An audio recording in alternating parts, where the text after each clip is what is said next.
Hi, I'm Suze Shaner with Sage Leadership Strategies, and I'm your host today of Community Forum. And I have the great pleasure to introduce to you Monica Mohindra, who is recently appointed as the Director of the Veterans History Project with the Library of Congress. Welcome, Monica. Thank you. Thank you so much for having me, Suze. Yeah, absolutely. So first, let's talk about the Veterans History Project a little bit. I understand it collects, preserves, and makes accessible firsthand remembrances of the U.S. military veterans. And you have over 113,000 collections of oral history and other materials. That's a lot of stories. It is a lot of stories. We're very fortunate, and that is representing individuals from across the country, including the territories. And that happens because people like you and your viewers sit down with the veterans in their lives and in their communities and ensure that these stories are here at the Library of Congress. And the other really nice thing about that number, 113,000 plus and growing, is that thousands of hours of those audio and video interviews are available on our website for you, your viewers, to listen to hear from, to be inspired by, to ask questions of the veterans in your lives, but also just to learn a little bit more about those first-person, human scale experiences. Yeah, I want to talk a little bit more about it, but I'm curious, how did this get started? Oh, that's a great question. So cast your mind back to, 2000, and you probably had kind of that ubiquitous camcorder in your hall closet. Well, so did lots of people around the country. And you might remember then, over 20 years ago, that folks were really paying attention to these commemorative and milestone dates around World War II. So lots of people around the country had similar ideas. There are similar projects collecting the experience of veterans, particularly from World War II, all across the country. What started this and made it different was the genesis, which was Representative Ron Kind out of Wisconsin had been, maybe it was in 1999, had a family picnic for Father's Day and heard his uncles talking about their experience of service, Korea and World War II, and looked to his children sitting around at this picnic and realized they were really a bit young to be absorbing this information at that time. So back to that hall closet camcorder, he asked for that and had the conversation recorded, and then had the idea not just that these sort of living libraries of information needed to be recorded, but that it needed to be a conversation on that personal basis with individuals around the country. So not professionals, not. Oh, it looks like we've momentarily lost coverage. So hopefully we will get Monica back. This is what happens with live TV. And so we're here talking about the Veterans History Project. I see you just had a momentary blip there. Sorry. That's okay. I was just recapping that it's really about the personal stories said and I guess recorded in a very informal, personal way, as if you're sitting around the barbecue or sitting around the dinner table, that kind of feel. So it sounds very sort of grassrootsy. How do we have access to really first person accounts from the perspective of their story and what they thought, what they were feeling at the time? Is that it? That's correct. So this picnic happened. Representative Kind looked to his family, realized that we needed to have these as one-on-one around the country, that it wasn't best to follow from that Works Progress Administration and send professionals out, but rather on that individual basis to capture this human scale And to do that really, as you say, from that grassroots experience, and start with the older veterans first. So World War I at that time, and now, 20 plus years later through the more current conflicts.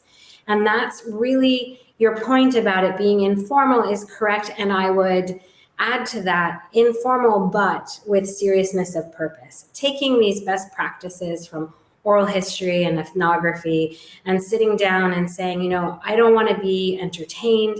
I don't want a fishtail at the bar.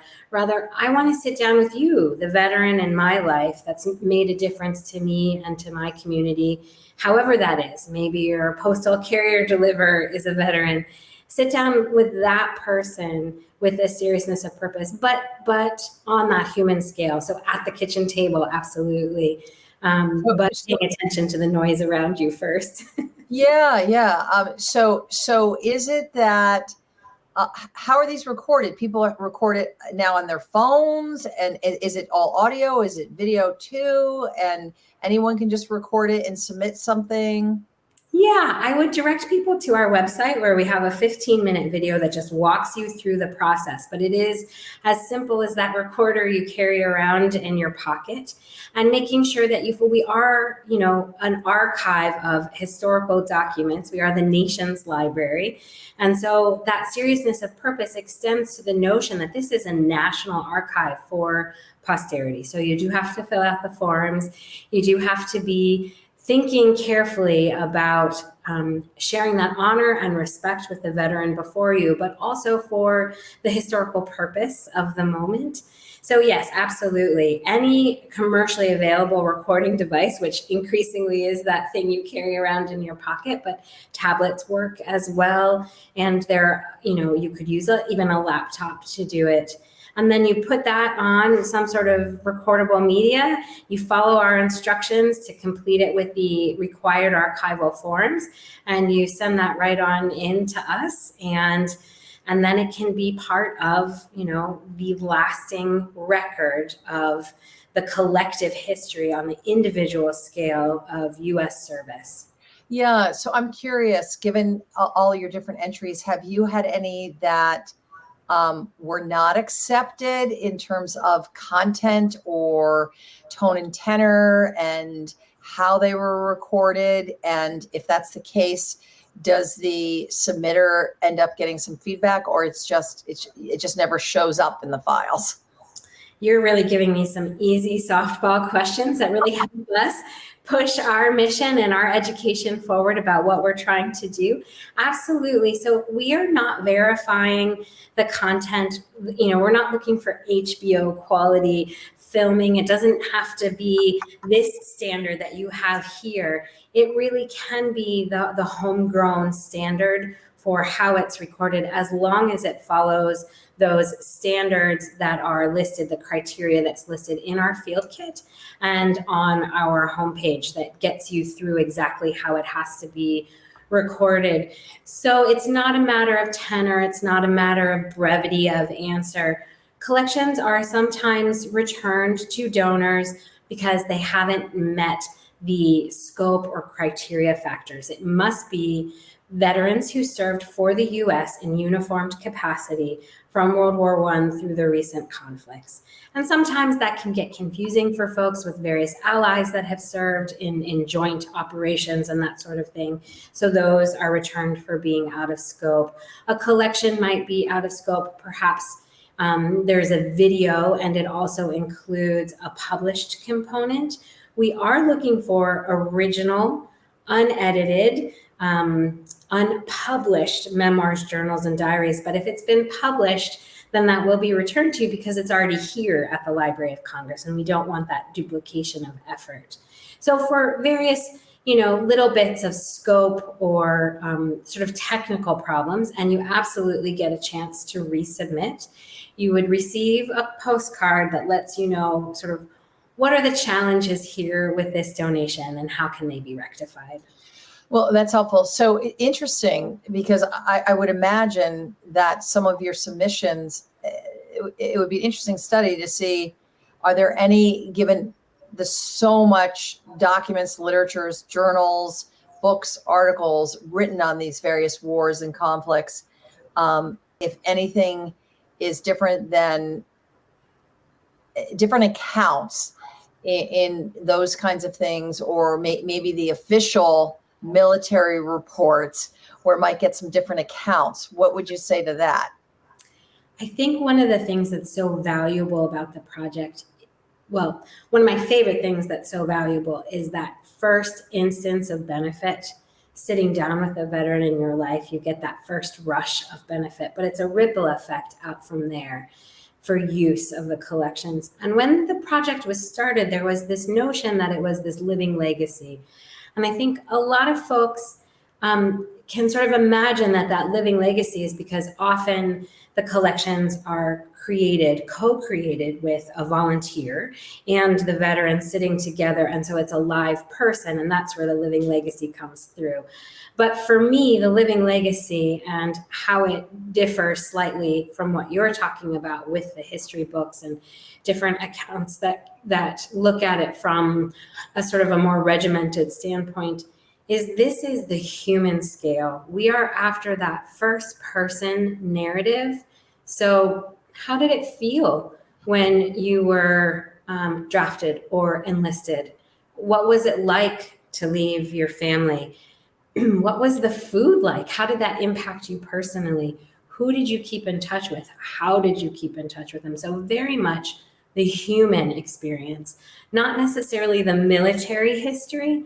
And when you get that multitude of human experience showing different perspectives around different events and activities, you enrich and enliven what we think of as sort of the more packaged historical record. But that's when you start to get to that ripple effect and that sort of concentric circle of what I think of when I think of it as a living legacy, which is these collections come here and they don't just sit. I think people think of the beautiful dome of the Library of Congress, and maybe they imagine that these collections just, end up under those eaves, but they don't just sit on those shelves. They're served to researchers in the American Folklife Center reading room, every week. They're used on the website. As I mentioned, we have these, thousands of hours of audio and video and thousands of pages of photographs and letters. So they're used. And then maybe it's, they were commissioned for modern dance in commemoration of the Nuremberg trials. They were used to create a mural in Philadelphia. They were used for an exhibit in the Atlanta Heart. Well, I can imagine that looking at the vast sources, all those stories, you have thousands upon thousands, that yes, somebody could listen to those and extract something from it.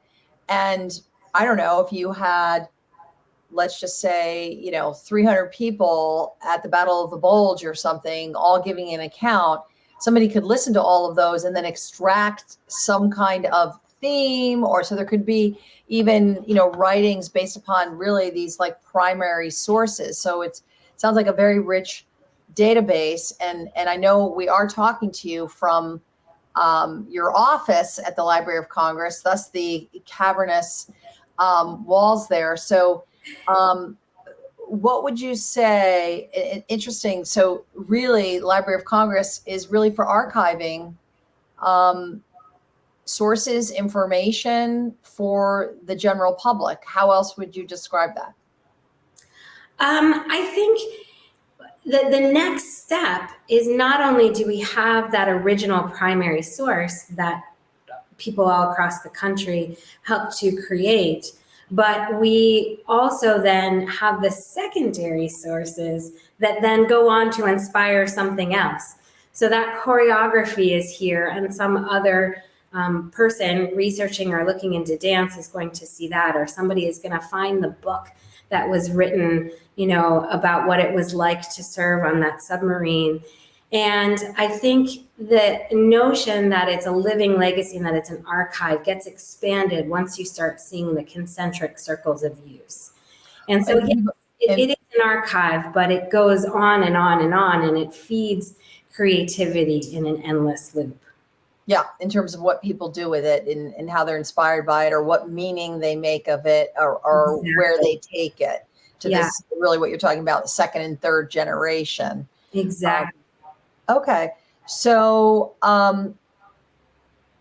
so you've been with the project pretty much almost since the beginning. Yeah, it looks like it.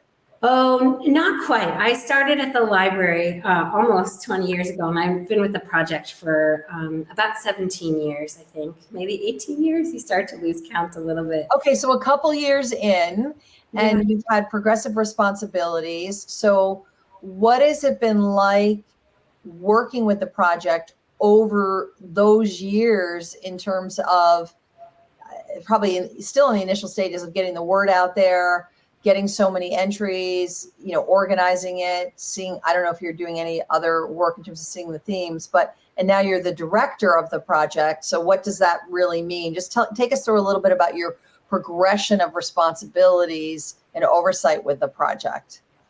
It's been really exciting. When I arrived at the project, I think it was like 2004, 2005, and this startup energy of the focus on World War II veterans and understanding how to also ensure that we were able to capture the stories of those who had already passed or those who were fallen and pull that in through these other means, the original letters and photographs. That startup energy was really, at that point, starting to also generate interest with big name documentary filmmakers and makers of all kinds. So, for instance, Ken Burns was involved with the Veterans History Project around the war, and then later around Vietnam. We were working with various cable channels to help enliven and enrich the work that they were doing. Things as simple as, HBO kind of fiction set dressers looking to get historical set drop, backgrounds all the way through to, postdoctoral researchers. So at that juncture of, okay, now we're getting things in, how can we ensure that these voices are lifted and that these voices are visible back to the nation? So it's not just sitting here under the eaves. And the exciting part about the progression has really been that return to this notion of now people are coming back. People who initially, family members maybe contributed the history, and now other family members are adding more. Once you start a collection, it's just the start. They remain open, so you can start continuing to add items to the collection as it makes sense to you and your family. So yeah, I'm curious. So if you had a family member who had a really powerful story to tell, maybe they were reluctant to tell it for whatever reasons. Maybe they're suffering from PTSD or, whatever the reasons are, right? And you felt like this is a story that people need to hear, and they were reluctant. What advice would you give them in terms of how to work with their family member around this? We always want to keep the veteran and their comfort at the center. So you'll see that in our field kit and in all of our instructions. And there's an inherent tension there with the big, greedy archive. We also want all of these stories, as you talked about, those 300 people at the Battle of the Bulge. Each of those stories is going to help us understand a more full picture. So I think the first instinct is to check in with the veteran and make sure they understand the longitudinal nature of this, the seriousness of purpose, and start slowly introducing them to the idea, okay, well, maybe you're not ready for an interview today. Could we start with photographs? Could we start with letters or other documentation of your experience? Let's look together at some collections already part of the Library of Congress Veterans History Project and start to plan, keep it within the realm of seriousness of purpose. So plan, maybe we're going to get together at Thanksgiving and we're going to sit and look through some of these things so that you're helping them get more comfortable with the idea. Again, we want to walk that fine line between really wanting to capture that story, but also keeping the veteran at the center. So sometimes talking to them about who it's going to benefit and how it's going to benefit them. With some of the more senior veterans, World War II, Korea veterans, understanding that this could be viewed through another lens of patriotic duty, because they are helping to enliven and enrich the record, particularly for students and younger people. That can sometimes help them frame it for themselves. So I hear you saying a couple of different things. One Yeah. is ensuring that there's sensitivity and respect for the veteran. So walking a little bit gently, and education in terms of helping them understand the context and where is it going and who could benefit, as well as if they're not as comfortable verbally, there's lots of other ways they could share, whether it is with picture, non-verbally, whether it's with pictures, artifacts, and if they wanted to either audio or film, they could do that. And that is at their discretion. They get to choose. Some veterans prefer audio, and that's totally fine. Yeah. Sometimes it's easier to get people to talk when they don't feel like there's a camera on them.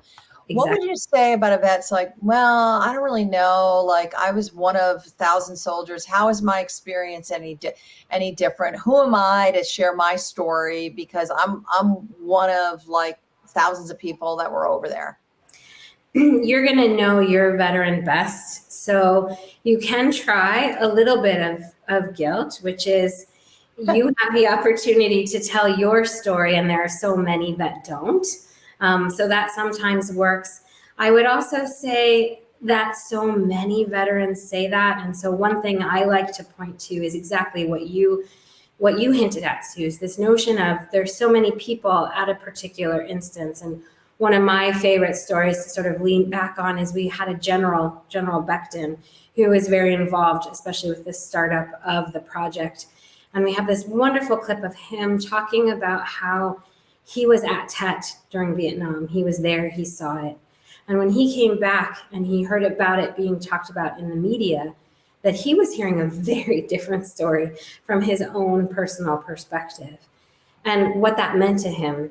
And I think that's really valuable, because no matter how you contribute, wherever your service is in the spectrum of service, your personal story helps us to understand our collective history. So I think sharing that perspective can really help. Well, that's really important, in terms of people understanding that while there were many people there, you have a unique experience and a unique perspective. This past weekend, the movie Top Gun Maverick came out. I happened to see it. I have to tell you, that gave me a real appreciation for not only test pilots, but real pilots and some of their missions. I mean, that was really incredible. Just in terms of, it made me really wonder about the experiences. I have a woman who was one of the first, a friend of mine who's one of the first women test pilots in the Navy, and just hearing, her stories. Actually, now that I'm thinking about it, I might try to get her to maybe share her story, see if she will. But it just really gave me an appreciation. And I know that you have many family members who are either in or have been in the military. Yeah. Yeah, my husband is a veteran, his father, his grandfathers, uncles. And then in my own background, I was born in India. I'm half Indian and half Irish American. And on that side, we actually have Irish relatives who came and served and went back to Ireland, and my grandfather served. And unfortunately, in those cases, I didn't have the foresight to ask my grandfather his story before he passed away. So I am very much propelled by wanting to make sure other people have access to this opportunity. Well, it sounds like you have more family members who are veterans than maybe a lot of people. And that's a lot. So is that one of the impetuses, or kind of how you came into this work, or was it just a coincidence? It was actually a coincidence. I was selected for a project around the beginning of the Veterans History Project to work to help with educational connection and connecting it to curricula and that sort of thing. And it really just grew from there. And then the personal connection just made it all the more compelling. But it's interesting that you say that, because I think we are not always super cognizant of who our connected veterans are in our lives. It's just not something that they talk about or that we ask about. And there was a Pew Research survey a few years ago, about maybe 6 years ago, that indicated that 62% of the American public is immediately related to somebody who served. And that category of immediate relation for them, they defined it as parent, spouse, child, sibling, or grandparent. Now, what if you move that out to aunts and uncles and cousins and chosen family? But that actually doesn't surprise me. 62%. I mean, unfortunately, we haven't had the draft in a long time, so a lot of it's voluntary enlistment. But like my father was in the Korean War. I mean, he didn't get deployed. He ended up serving here in this country, just given how his reign went, if you will. But he did serve. My brothers didn't. They didn't voluntarily enroll. There hasn't been a draft, so that's a little bit different. But the 60%, I guess, doesn't really surprise me too much in terms of the general population. So we've got about 2 minutes. Time flies. Yeah. Curious to know what's been both your greatest challenge and reward. I want you to give me like headlines on both with this project. 2 minutes, huh? Yeah.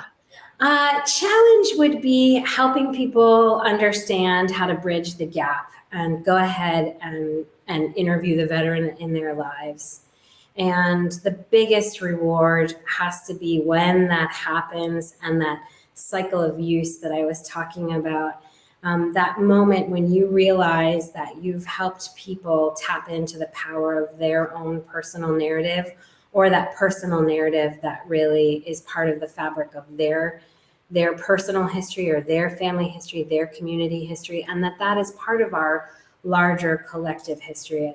It's just incredibly rewarding. Well, it seems like both for the veteran to share their story as well as for others to hear their story is just an incredibly potentially healing thing. If anyone was interested in having anything to do with the Veterans Project, whether it was to offer help in some way or get one of their loved ones' stories recorded, or they just had questions of you, where would they go? How would they contact either the project or you? The project absolutely will get through much faster than if they try to pin me down. So you want to head to our website, which is www.LOC for Library of Congress .gov for government, so that's GOV/vets, short for veterans. So again, that's www.loc.gov/vets. And there you'll find, as I mentioned, that 15-minute video, all kinds of tips and techniques for how to do this. Another video for how to dive in and see all these collections and the curated collections, and just other ways to reach us to ask whatever questions you have. Okay, great. All right. Well, Monica, thank you so much for joining us today. Until next time, Suze Shaner with Community Forum. Thank you.